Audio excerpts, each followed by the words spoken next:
Shalom, shalom, Israel, priest and Captain Soccer War coming to y'all live from Memphis, Tennessee.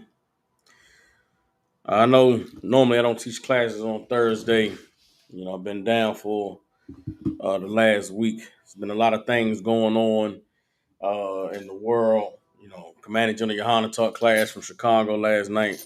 General Muhammad's teaching class from headquarters tonight. But I wanted to just go live very briefly to just go over a couple scriptures.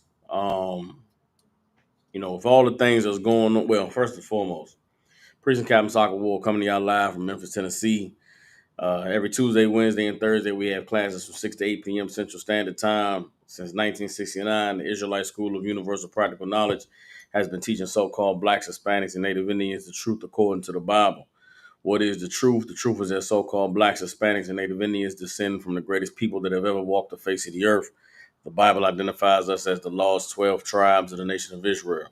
And in the year 2025, there's nothing more important than for God's chosen people to learn the truth of who they are, where they come from, and what their purpose is on the earth.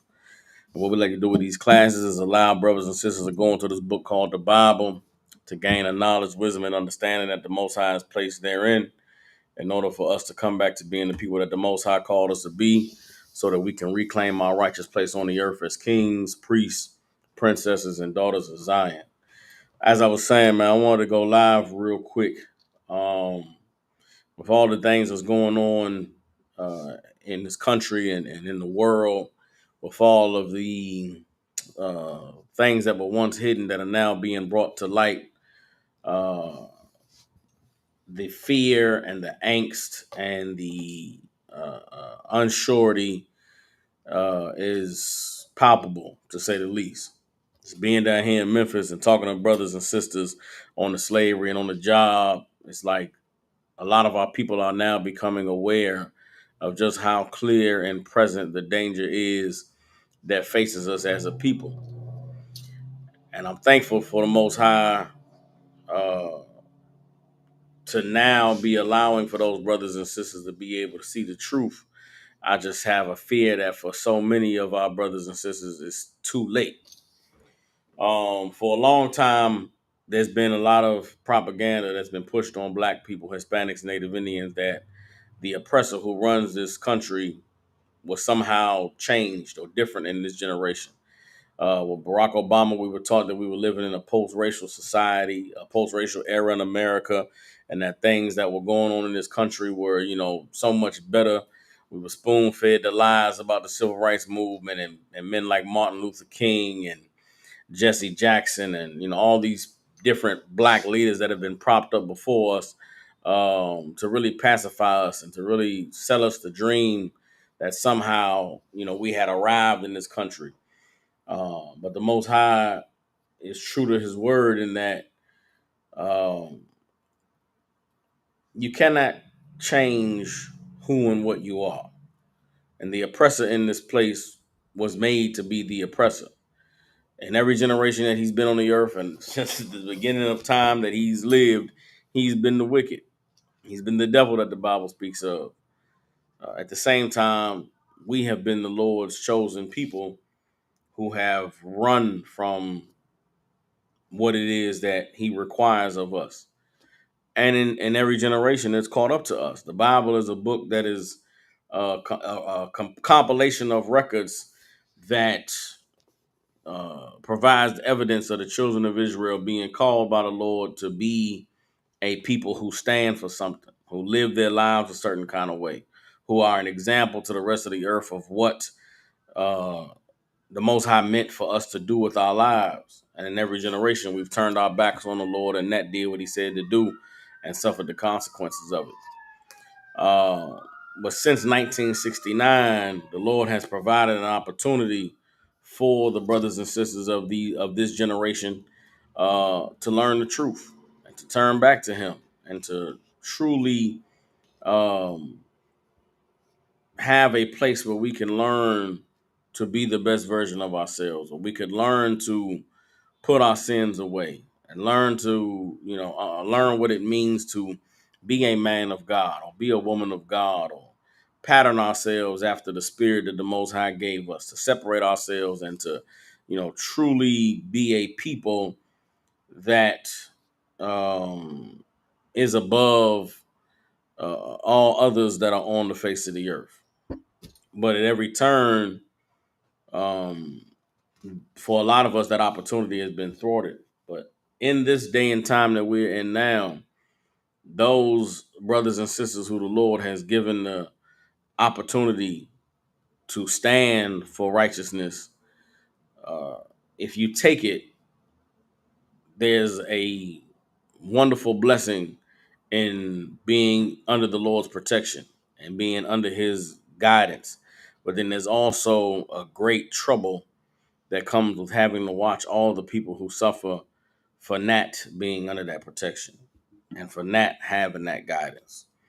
All right, so a couple of scriptures I just wanted to get into. Let's go to Ecclesiastes chapter 7, verse 7. I remember, man, I came into the truth some years ago now. And I was a very young man in terms of my age and my experience and my knowledge of the world and how things worked. But the one thing I will say that I did know is that, our oppressor was absolutely evil and wicked. And that in the Bible, all the scriptures concerning the last days, I felt like we were living in them. And I thank the Most High that my realization of that is what drove me into the truth. When I came into the truth, I learned how to channel anger. I learned what to do with the frustration of what this world does to a black man, does to a Latino man, Hispanic man. And I just remember being so refreshed and learning that there was nothing wrong with me being angry. There was nothing wrong with me being mad. There was nothing wrong with me looking at the world in the way it was and saying, you know, this is effed up. It shouldn't be this way. Um, And in my years having been in the truth, I've encountered a lot of people that ask this question of, why you so mad? Why y'all so angry? Why y'all out there on the streets yelling, man? Why y'all, telling women that they shouldn't be aborting their babies or shouldn't be hoes? Why y'all out there telling, you know, calling these people the devil and telling folks to get out of the church and, telling folks to not get high and this and that? And the reason was because we saw what the consequences of following those things were doing to our people. We saw that all of the religions and the belief systems and the drug addiction and the promiscuity among the women, it was all more oppression being put on us. It was all driving us into a hole that benefited our oppressor and drove and took us away from the Most High. But I believe that now we're in a time where everything that we've been saying since 1969 on the streets is being realized, from the greatest among us to even the least among us. There was a time where if you was rich and black in this country, rich and Hispanic in this country, nobody could tell you anything because you had wealth, you had money. But now you're seeing that don't even mean anything because your wealth and your money can't provide you asylum from the American government. It can't provide you asylum from a people who are hell bent on your destruction and on demonizing you and you know uh, showing the world that your life doesn't mean anything. And what we're seeing right now with the government and ICE and the dealings with the Hispanics and the Native American Indians, it's what this generation hasn't really experienced for black people, but it's coming there. And when it comes, as it's coming right now, a lot of people are beginning to be angry, as we always have been. And I think now they're understanding this scripture here. Ecclesiastes 7:7 says, surely oppression makes a wise man mad. You understand? Surely oppression makes a wise man mad. Don't ever fix your lips to ask me why I'm angry. Don't ever fix your face to say, "Why? What's wrong with y'all, man? Why y'all out there yelling? Don't you see what the fuck is going on right now? Don't you see what the devil is doing to our people? Don't you see the pain and the hurt and the savagery that is coming our way? We're mad because we see the oppression of our people. We see what these devils are doing and what their plans are for us, and it's absolutely infuriating. It's absolutely, could drive you insane. Surely oppression makes a wise man mad. If you aren't mad right now in 2027, me too. Goddamn.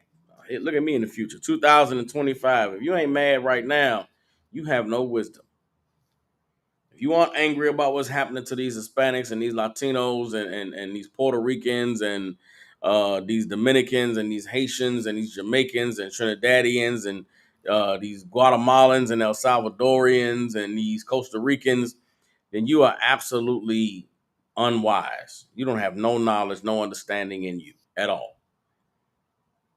And you cried for Palestine. You wanted to free Palestine so bad. You put French flags on your page when they was going through what they was going through.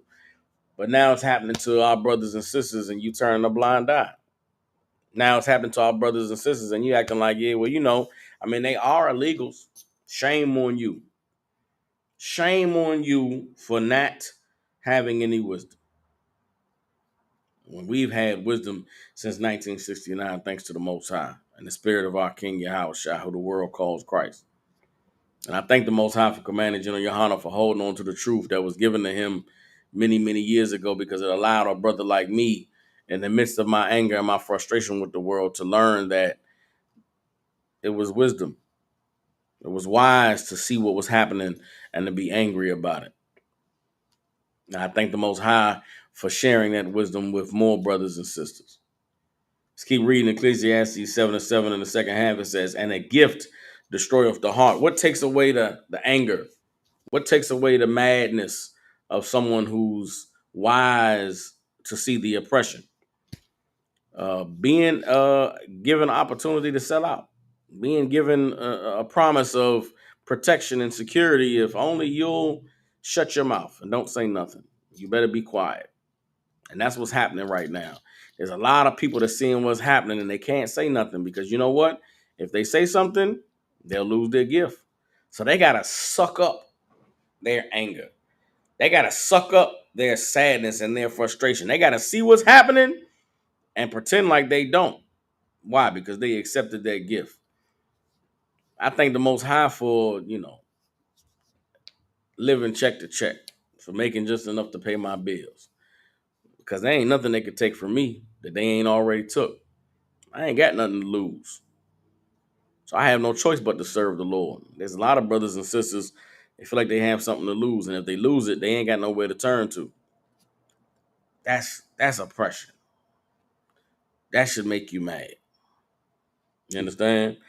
Let's drop that. Let me go ahead and get hold on. Get Deuteronomy chapter 28, verse 50. No, hold up. You know what? One more scripture. Hold up.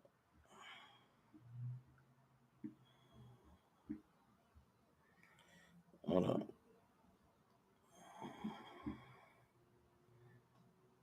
Because there is let's get Ecclesiastes 1 and 18. If there's any catch to being in the truth in these days and times, it's you brothers and sisters, is necessary for us to prepare ourselves for the grief and the sorrow that we are going to face, seeing what is befalling our brothers and sisters who do not have that wisdom, who have accepted that gift and who don't have the truth and the brotherhood and the protection of the Most High that He's granted us. You understand? It's Ecclesiastes chapter 1, verse 18. It says, for in much wisdom is much grief, and he that increaseth knowledge increaseth sorrow. We're living in a time where the knowledge of the truth is increasing. The wisdom and knowing how to move and what to do and what not to do and where to go and where not to go and where you're safe and where you're not safe. Man, it's increasing. The truth is growing. Brothers and sisters are waking up. At the same time, how sad can you be for someone who can't see it? How much grief does it give you to watch our people suffer, not knowing the truth, not knowing where to turn, not knowing that You got to come out of that church and you got to truly give your life to the Most High. You got to stop celebrating these holidays and eating that pork and smoking that weed and having sex with these hoes and aborting those babies and living these sexually deviant lifestyles. But our people, they won't hear. They can't see that that's what's destroying them. And what this oppressor is about to do is going to be absolutely heinous. It's going to be absolutely atrocious. It's going to be absolutely, you know, uh, just the most horrible, unimaginable evil that you could think of is what they have planned. And for some of us, we're going to have to see it and watch it.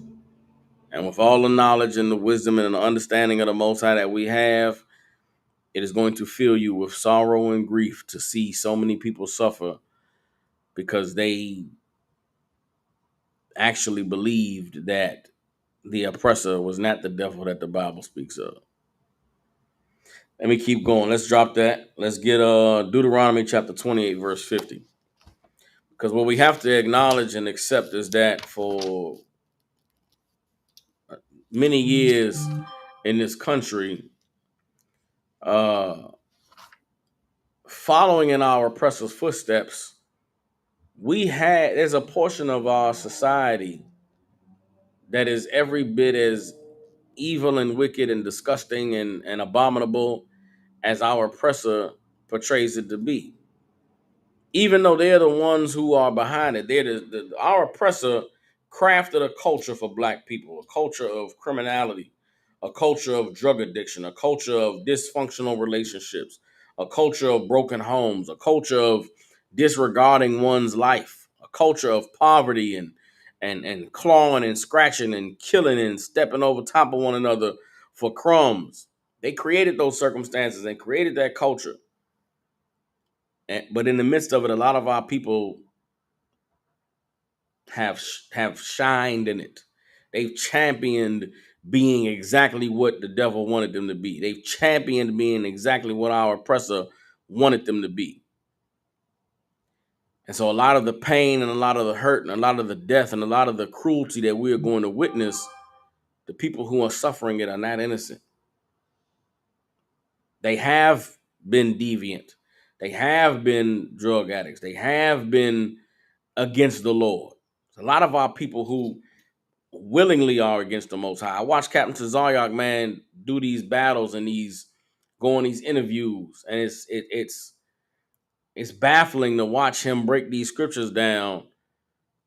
But in their pride and in their wickedness and in their refusal to accept the truth, these people will laugh and battle and try to, contort and twist the scriptures and stick with that same old Christian game that they've been running for generations on our people, all to justify them having an interracial relationship, just to justify them having a sexual deviant lifestyle, just to justify them still getting high and smoking weed and popping pills and doing all manner of abominable things. And it's like, when it comes for you, I'm not gonna feel bad for you. You deserve it. You aligned with the oppressor. You went out there and told our people to go vote for these folks and to trust in them. There's some people right now on the internet, they saying, yeah, it's good what's happening. Man, it's about time the government got serious about cracking down on these folks. When the sword comes for them, no one is going to feel bad for them. No one is going to feel sorry for them. In the spirit of the Lord, it's going to be, that's exactly what you get. You're getting what you deserve. And it's important to understand that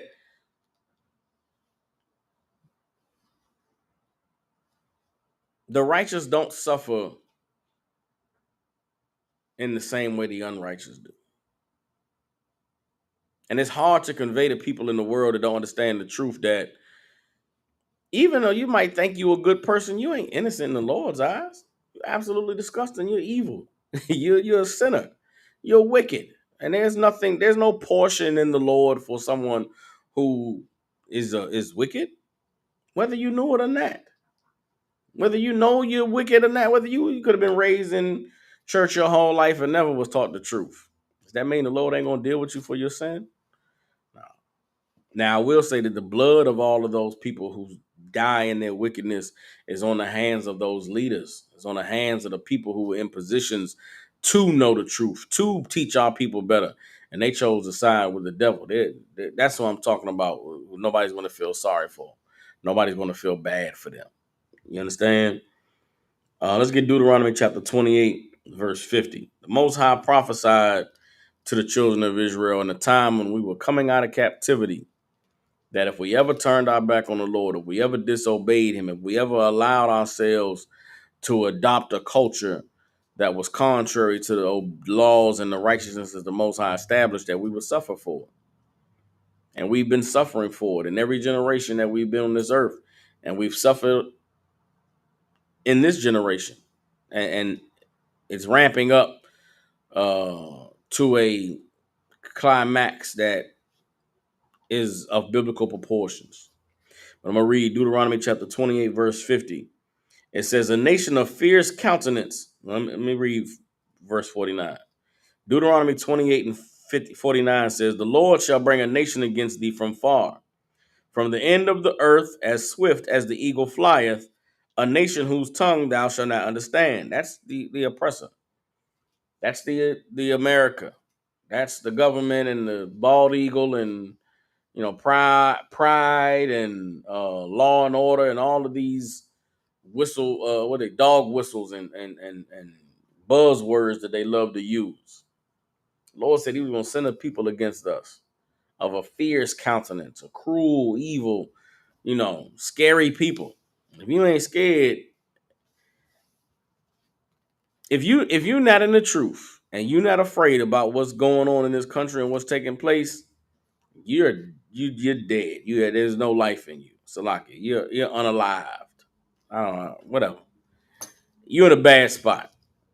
If you're seeing everything that's going on and you still just like, not taking it seriously, it's like, man, I feel for you. I have pity on you. Verse 50, Deuteronomy 28:50. A nation of a fierce countenance which shall not regard the person of the old, nor show favor to the young. Like the evil and the cruelty and the horrors that we are going to witness, there will be no partiality. There will not be any respecters of persons. The devil is the devil. The thief is the thief. The unaliver is the unaliver, and their true nature is about to be on full display for everybody to see. And a lot of people are not prepared for what it is that's about to take place. Two more scriptures, and I'm gonna go ahead and drop it. Get off this. Deuteronomy chapter 28, verse 65 says, and among these nations shalt thou find no ease, neither shall the sole of thy foot have rest. But the Lord shall give thee there a trembling heart, and failing of eyes, and sorrow of mind. And thy life shall hang in doubt before thee, and thou shalt fear day and night, and shall have none assurance of thy life. And those are the curses that are presently befalling the children of Israel who have not turned to the Most High, who have not chosen to obey him, who have not chosen to accept that we are his people and he is our God, our power. And the only way that we can have him to be on our side, to protect us and to watch over us and to deliver us, is if we do what he said to do. A lot of our people are still putting their trust in Egypt, putting their trust in America. A lot of our people are putting their trust in, if I just, speak English good enough, if I just get enough education, if I just say enough of the right things, if I just follow enough of America's laws, if I just, follow the blueprint that they've laid out for me, that somehow I'm going to be okay. I know these other people might suffer, but I'm going to be okay. Nah, it's not going to be okay for none of y'all. Not going to be okay for none of us. The only way that you're going to be able to survive in these days that are coming is if you obey the Lord. Only way you're going to be able to make it out unscathed is if you turn and face the Lord. And there's things that are coming that are going to challenge a lot of brothers and sisters' faith. It's going to challenge a lot of brothers and sisters' fortitude. The time is coming where the Lord going to show if you serious or not. The Lord is going to show, if you really about what you say you about. If you took that oath seriously when that oil was poured on your head and you was given that Hebrew name. At the same time, the truth is going to grow. The truth is going to spread. As as things get more evil and more cruel, and the oppressor comes down on our people harder, the Lord is going to magnify the truth. The Lord is going to expose them to the world for being who He said they were, and that's going to cause them to turn their gaze on the truth. And persecution, like it took place during the days of Christ, is going to come, and you're going to have to stand with the Lord. You're gonna have to trust in Him. You got to have the trust and the faith, that Elijah had in the midst of the famine. You're gonna have to be in the days of Revelations when the wheat and the barley is, the prices are sky high, and you're gonna have to trust and depend on the Most High to provide. You understand? We went into the wilderness, man. The Lord made manna fall from heaven. When Christ was out there with the multitude, He fed 5,000 with 3 fish and 5 loaves of bread. We in those days. Those days are coming. Your healing gonna come from men of the Lord. It ain't gonna come from the doctor's office. It ain't gonna come from, your insurance being able to pay for this and pay for that. But yeah, the Most High is bringing all of these things to pass. He's letting it be known that the words that the men of the ISUPK have been speaking on the streets since 1969 were the truth. For a lot of y'all wonder why we were so angry, why we were so mad, why we were so passionate about this book and about, being against people's religion and not letting people just live comfortably in their little bubbles. Well, now you see it. Lord allow, for some of you, it's not too late. And with that, Shalom. Priest and Captain Soccer Ward, the Israelite School of Universal Practical Knowledge out of 1 West 125th Street, Harlem, New York. Since 1969, we've been teaching so-called blacks, Hispanics, and Native Indians the truth according to the Bible. What is the truth? The truth is that so-called blacks, Hispanics, and Native Indians descend from the greatest people that have ever walked the face of the earth. The Bible identifies us as the lost 12 tribes of the nation of Israel. And in the year 2025, there is nothing more important than for God's chosen people to learn the truth of who we are, where we come from, and what our purpose is on the earth. With that, Shalom.